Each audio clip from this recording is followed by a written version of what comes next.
All right, let's talk about a story that sounds like it's straight out of science fiction. But what if it isn't? What if a flying saucer could be more than just a machine? What if it was a key to unlocking entirely different realities? Yeah, I'm talking about the story of Otis T. Carr. You have to remember this was back in the 1950s, right in the middle of the space race. While everyone else was busy trying to get to the moon, Carr, well, he had his sights set on something way, way bigger. He wasn't just trying to travel through space, he claimed he'd built a machine that could literally bend reality. And that quote you're seeing, that really gets to the heart of it.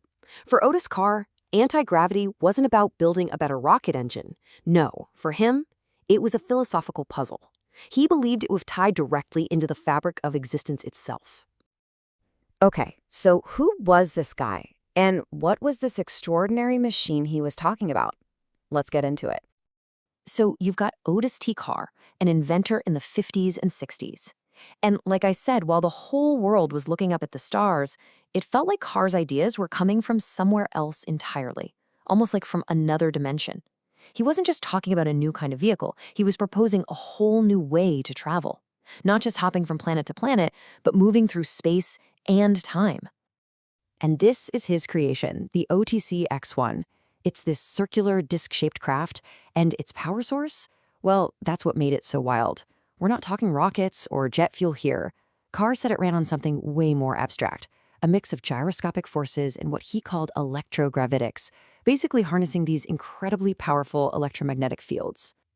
So you can really see the split here, right? On one side, you have the mainstream space race, all about chemical rockets, brute force, classic Newtonian physics. And then you have Carr's vision, which was something else. He was talking about using electromagnetic fields to tap into higher dimensions based on metaphysical principles. I mean, it was just a complete departure from anything else happening at the time.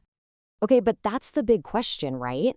How could a machine, a physical object, possibly tap into something beyond our physical reality?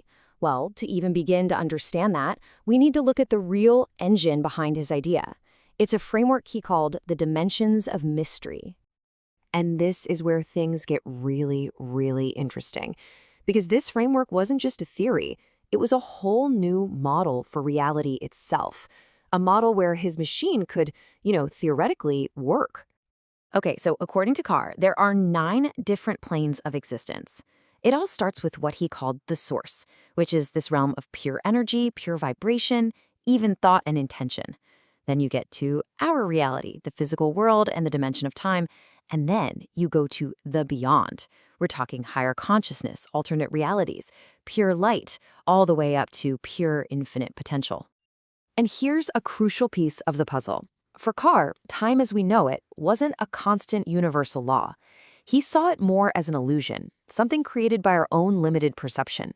And he believed that with the right technology, you could actually navigate it, or maybe even break through it. And that is how it all connects back to his flying saucer. See, the OTC X-1 wasn't just a hunk of metal. In his mind, it was designed to be a conduit, a channel that could pull energy and knowledge directly from these other dimensions. So you're probably thinking, okay, this theory is a lot. How on earth would you even operate a machine like that? Well, Carr had an answer. And you guessed it, it was just as mysterious as everything else. Back in 1959, he wrote this really cryptic document called the Coded Language Memo. And trust me, this was not your average instruction booklet. It was this dense, strange document packed with bizarre symbols and coded language that was supposed to explain how the OTC X-1 actually worked. So why make it so secret? Well, it basically had 3 jobs. First, obviously, to keep the technology a secret. Second, it was the actual instruction manual for the pilots. But the third purpose? This is the wildest part. He claimed it could be used for interdimensional, maybe even extraterrestrial communication. So, what in the world were these symbols? People who have studied this memo think they weren't just random doodles. The main theory is that they were instructions, right? Energy modulation sequences. Basically, a set of commands, almost like a cosmic computer code, for controlling how energy flowed from those higher dimensions into the craft. All right, so decades later, what's the legacy of all this? What are we supposed to make of this wild, wild story? Okay, let's just get this out of the way. To this day, no OTC X-1 has ever been proven to work. There's really no hard, independent evidence that his claims were true. But, and this is a big but, just because we don't have a working model doesn't mean his ideas weren't incredibly significant.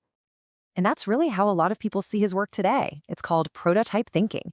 He was so far ahead of his time, trying to connect dots that nobody else was even looking at. I mean, think about it. He was trying to build a bridge between hard engineering, physics, and the study of consciousness itself. He was talking about higher dimensional energy way before it became a hot topic in speculative science. And in the end, that's what's so fascinating about Otis Carr. His whole vision makes you question where that line is. You know, the line between hard science and metaphysics.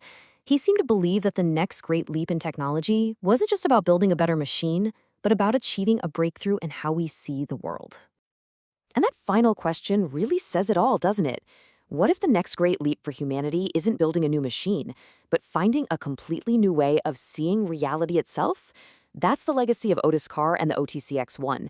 It forces us to wonder if the final frontier isn't out there in space, but maybe, just maybe, it's inside our own minds.